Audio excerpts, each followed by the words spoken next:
الحمد لله رب العالمين والصلاة والسلام على سيد الأنبياء والمرسلين وعلى آله وأصحابه أجمعين.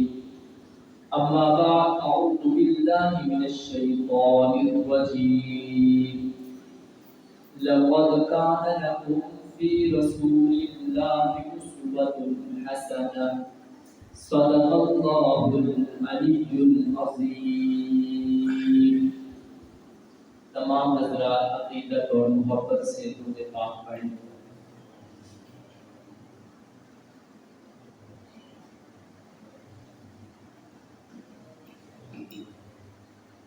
میرے واجب الاحترام دوستوں، بزرگوں،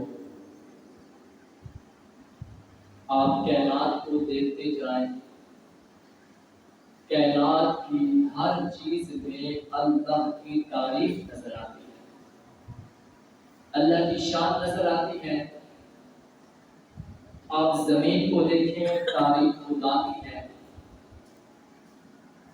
زمین پر رہنے والی چیزوں کو دیکھیں، تعریف خدا کی ہے. سمندر کو دیکھیں، تعریف خدا کی ہے. دریاؤں کو دیکھیں، تعریف خدا کی ہے. پھولوں کو دیکھیں، پھلوں کو دیکھیں، تعریف خدا کی ہے. باغات کو دیکھیں، تعریف خدا کی ہے. جمادات کو دیکھیں، تعریف خدا کی ہے. انسانوں کو دیکھیں، تعریف خدا کی ہے. جنات کو دیکھیں، تعریف خدا کی ہے. پھر انسان کو دیکھیں، تعریف خدا کی ہے. اس کا ماں کے پیٹ میں ہونا، تعریف خدا کی ہے. بچے کا باہر آنا، تعریف خدا کی ہے. اور بچے کا دودھ پینا، تعریف خدا کی ہے. اس کا بچپن، تعریف خدا کی ہے. اس کا لڑکپن، تعریف خدا کی ہے. اس کا کمال، تعریف خدا کی ہے. اس کا جمال، تعریف خدا کی ہے. اسی طرح آپ آسمانوں پہ نظر دوڑائیں، سورج کی روشنی، تعریف خدا کی ہے. سورج کا کٹنا اور بڑھنا، تعریف خدا کی ہے. چاند کو دیکھیں، تعریف خدا کی ہے. چاند کی برودت کو دیکھیں، تعریف خدا کی ہے. دن کا آنا، تعریف خدا کی ہے. رات کا آنا، تعریف خدا کی ہے. آسمان کو دیکھیں، آسمان پر ستاروں اور سیاروں کو دیکھیں، تعریف خدا کی ہے. آسمان پر آسمان ہے، تعریف خدا کی ہے. پہلا آسمان ہے، تعریف خدا کی ہے. دوسرا آسمان ہے، تعریف خدا کی ہے. تیسرا آسمان ہے، تعریف خدا کی ہے. چوتھا آسمان ہے، تعریف خدا کی ہے. پانچواں آسمان ہے، تعریف خدا کی ہے. چھٹا آسمان ہے، تعریف خدا کی ہے. لوح قلم ہے، تعریف خدا کی ہے. عرش و کرسی ہے، تعریف خدا کی ہے. اور سدرۃ المنتہا ہے، تعریف خدا کی ہے. جنت کو دیکھیں، تعریف خدا کی ہے. در جنت کو دیکھیں، تعریف خدا کی ہے. اور جنت میں حور و غلمان کو دیکھیں، تعریف خدا کی ہے. دہن کو دیکھیں، تعریف خدا کی ہے. اور جنت کے اندر پتوں کو دیکھیں اور حور و غلمان کو دیکھیں، تعریف خدا کی ہے. غرض کہنا چاہتا ہوں، انبیاء کو دیکھو، تعریف خدا کی ہے. موسیٰ کا جلال دیکھو، تعریف خدا کی ہے. عیسیٰ کا ظہور دیکھو، تعریف خدا کی ہے. آدم کی نیابت دیکھو، تعریف خدا کی ہے. داؤد کی سلطنت کو دیکھو، تعریف خدا کی ہے. اور جناب سلیمان علیہ السلام کی حکومت کو دیکھو، تعریف خدا کی ہے. یوسف کا حسن دیکھو، تعریف خدا کی ہے. موسیٰ کا کمال دیکھو، تعریف خدا کی ہے. اور مولانا داؤد علیہ السلام کی آواز کو دیکھو، تعریف خدا کی ہے. غرض آپ جہاں سے جہاں تک، جدھر سے جدھر تک آپ نظر دوڑاتے جائیں گے، آپ کو ایک تعریف نظر آئے گی. پوچھنے والا پوچھتا ہے، مولانا صاحب کو تعریف کس کی ہے؟ جواب آتا ہے، الحمدللہ رب العالمین. ساری کائنات میں تعریف خدا کی ہے اور ساری کائنات تعریف خدا کی کرتی ہے. آدم علیہ السلام کے خلق میں دیکھو، ذکر خدا ہے. موسیٰ علیہ السلام کے جلال میں دیکھو، ذکر خدا ہے. عیسیٰ علیہ السلام کے ظہور میں دیکھو، ذکر خدا ہے، اور سلیمان علیہ السلام کی حکومت میں دیکھو ذکر خدا ہے، ابراہیم علیہ السلام کا آگ میں جانا ذکر خدا ہے، یونس علیہ السلام کا مچھلی کے پیٹ میں جانا ذکر خدا ہے، انبیاء کا شہید ہونا ذکر خدا ہے، اور بلبل کے ترنوں میں دیکھو ذکر خدا ہے، اور بلبل کے ترنوں میں دیکھو ذکر خدا ہے، انبیاء کے قصیدوں میں دیکھو ذکر خدا ہے۔ میں نے کہا اللہ سارا جہان آپ کا ذکر کرتا ہے، آپ کی تعریف بیان کرتے ہیں، آپ کی شان بیان کرتا ہے۔ مولا ذرا آپ بتائیں آپ کس کی تعریف کرتے ہیں، کس کی شان بیان کرتے ہیں؟ اللہ کی طرف سے جواب آتا ہے سارا جہان میری تعریف کرتا ہے، میں اپنے محبوب کی تعریف کرتا ہوں۔ سارا جہان ذکر خدا کرتا ہے اور خدا ذکر مصطفیٰ کرتا ہے، اور یہ ذکر مصطفیٰ اللہ نے کہاں کیا ہے؟ آسمانوں پہ نہیں کیا، پہاڑوں پہ نہیں کیا، سمندروں میں نہیں کیا، فضاؤں میں نہیں کیا، بلکہ ذکر خدا کہاں کیا ہے؟ کبھی تو تورات میں کیا ہے، کبھی انجیل میں کیا ہے، اور کبھی زبور میں کیا ہے، اور کبھی قرآن کے پاروں میں کیا ہے، قرآن کی آیتوں میں کیا ہے، اور قرآن کے صفحات میں کیا ہے۔ اس لیے میں ایک جملہ کہہ رہا ہوں کہ اللہ نے ذکر خدا، ذکر حبیب خدا کیا ہے، آسمانوں میں نہیں، جنات کے سامنے نہیں، پہاڑوں پر نہیں، جنگلات میں نہیں، بلکہ اپنے قرآن لالعب میں کیا ہے۔ اور یہ قرآن وہ ہے جب کائنات نہیں تھا قرآن تھا، اور جب کائنات نہیں ہوگی قرآن ہوگا، اور جب جنت میں جنتی چلے جائیں گے جنت میں بھی قرآن پڑھا جائے گا۔ داؤد علیہ السلام کی زبان سے اللہ قرآن کی تلاوت کروائیں گے، جہاں قرآن میں اور الفاظ آئیں گے وہاں طٰہٰ بھی ہوگا، یاسین بھی ہوگا، جہاں پہ یا ایھا المزمل بھی ہوگا، یا ایھا المدثر بھی ہوگا، وہاں انا ارسلناک شاہدا بھی ہوگا، مبشرا بھی ہوگا، نذیرا بھی ہوگا، وداعیا الی اللہ بإذنہ وسراجا منیرا بھی ہوگا، والضحیٰ بھی ہوگا، واللیل بھی ہوگا، الم نشرح لک صدرک بھی کہا جائے گا، ووضعنا عنک وزرک بھی کہا جائے گا، ورفعنا لک ذکرک بھی کہا جائے گا، لقد کان لکم فی رسول اللہ اسوۃ حسنہ بھی کہا جائے گا۔ اللہ ذکر سارا جہان ذکر خدا کرتا ہے، اللہ قرآن میں ذکر مصطفیٰ کرتا ہے۔ میرے بھائیوں ذکر خدا کریں تو وہ حمد بن جاتی ہے، اور ذکر مصطفیٰ کریں تو وہ نعت بن جاتی ہے۔ اللہ کی تعریف بیان کرو تو نعت ہے، اور محبوب کی تعریف بیان کرو تو وہ نعت ہے۔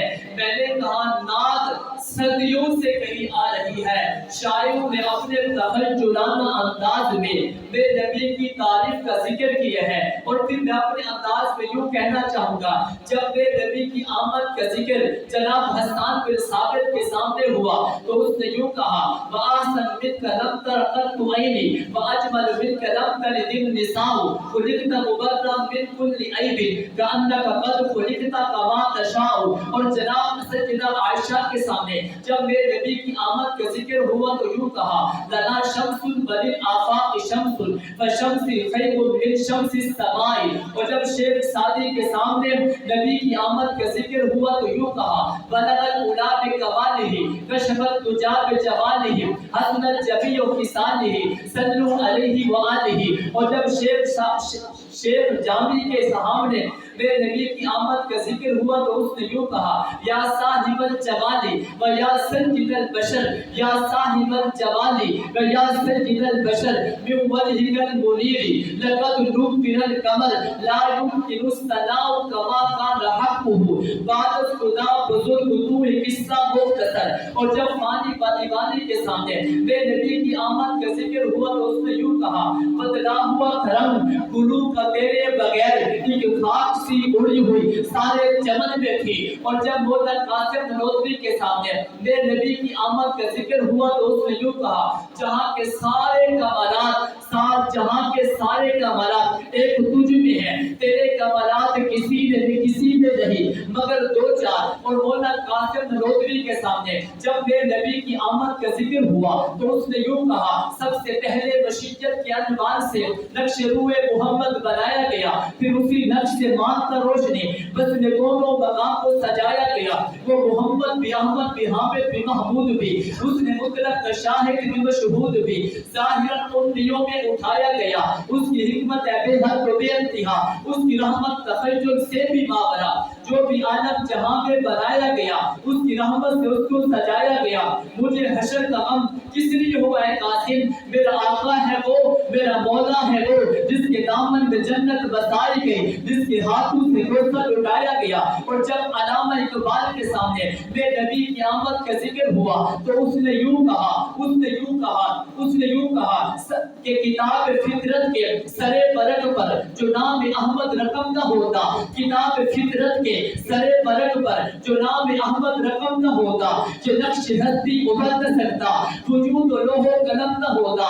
کتاب فطرت کے سرے برگ پر یہ نام احمد رقم نہ ہوتا، یہ نقش ہستی ابھر نہ سکتا، وجود و لوح و قلم نہ ہوتا. یہ زمین نہ ہوتی فلک نہ ہوتا، عرب نہ ہوتا عجم نہ ہوتا، یہ محفل منفقہ نہ ہوتی اگر وہ شاہ امم نہ ہوتا. تیرے غلاموں میں بھی جو تیرا یکس شان کرم نہ ہوتا تو ازل سے ان کا کتاب خیر الامم نہ ہوتا. اور آخر میں طاہر جھنگوی نعت مصطفیٰ میں، اور جب اس کے سامنے بے نبی کی آمد کا ذکر ہوا تو اس نے کہا قارون سے کہہ دو اب کوچ کرے، قارون سے کہہ دو اب کوچ کرے، خورشید منور آتے ہیں اور روح کے پیمبر آ چکے، اب سب کے پیمبر آتے ہیں. قارون سے کہو اب کوچ کرے، قارون سے کہو اب کوچ کرے، خورشید منور آتے ہیں، سب کے ساتھ روح کے پیغمبر آ چکے، اب سب کے پیمبر آتے ہیں. میرے بھائیوں، میرے نبی کی شان میں، میرے نبی کے مقام میں، میرے نبی کی آمد پر شعراء نے، نعت خانوں نے اپنے اپنے انداز میں شان عقیدت کو پیش کیا ہے، حضور کی شان کو بیان کیا ہے. ایک عربی شاعر، اس نے تاریخ مصطفیٰ میں 40,000 اشعار لکھے. 40,000 اشعار لکھنے کے بعد اس نے ایک شعر کہا ہے، اس کا ترجمہ ایک اردو دان نے کیا ہے. اس نے 40,000 اشعار لکھنے کے بعد کہا لوگوں میں نے پلٹ کے دیکھا کہ میں نے حضور کی تعریف کا حق ادا کر دیا ہوگا، لیکن جب میں نے پلٹ کے دیکھا میرے کاغذ بھی ختم ہو گئے، میری قلم بھی ختم ہو گئی، میری زندگی کے ایام بھی ختم ہو گئے، لیکن اس کی سیرت کا، نبی کی سیرت کا ایک پہلو بھی مکمل نہیں ہو سکا. اس نے کہا تھکی ہے فکر رسا مدہ باقی ہے، قلم ہے ابلا پا مدہ باقی ہے، وقت تمام ہوئے مدہ باقی ہے، تمام عمر لکھا مدہ باقی ہے. اس نے کہا تھکی ہے فکر رسا مدہ باقی ہے، دل دماغ میں جو کچھ آتا گیا میں لکھتا گیا، لیکن مدہ باقی ہے. قلم اٹھا کے دیکھا مدہ باقی ہے، لکھ کے دیکھا مدہ باقی ہے.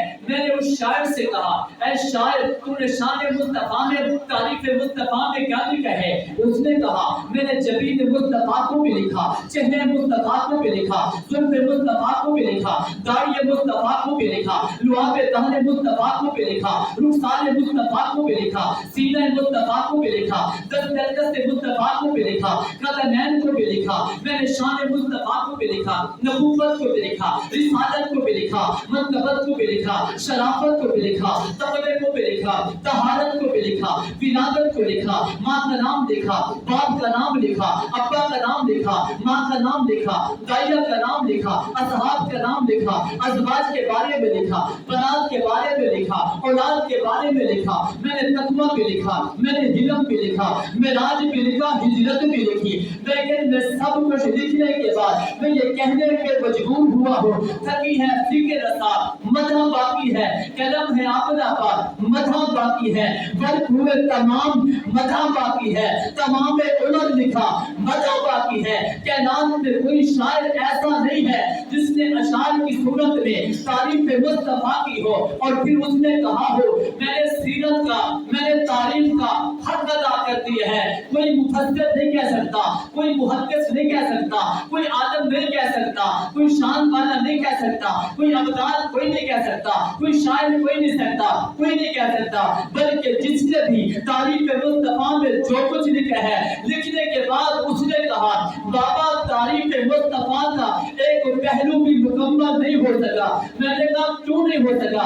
ہمیں سیرت مصطفیٰ کو، تعریف مصطفیٰ کو، شان مصطفیٰ کو احاطے میں نہیں لا سکتے. جس پیغمبر کی سیرت احاطے میں نہ لا سکے اسے میرے اور آپ کا پیغمبر کہتے ہیں. اللہ مجھے اور آپ کو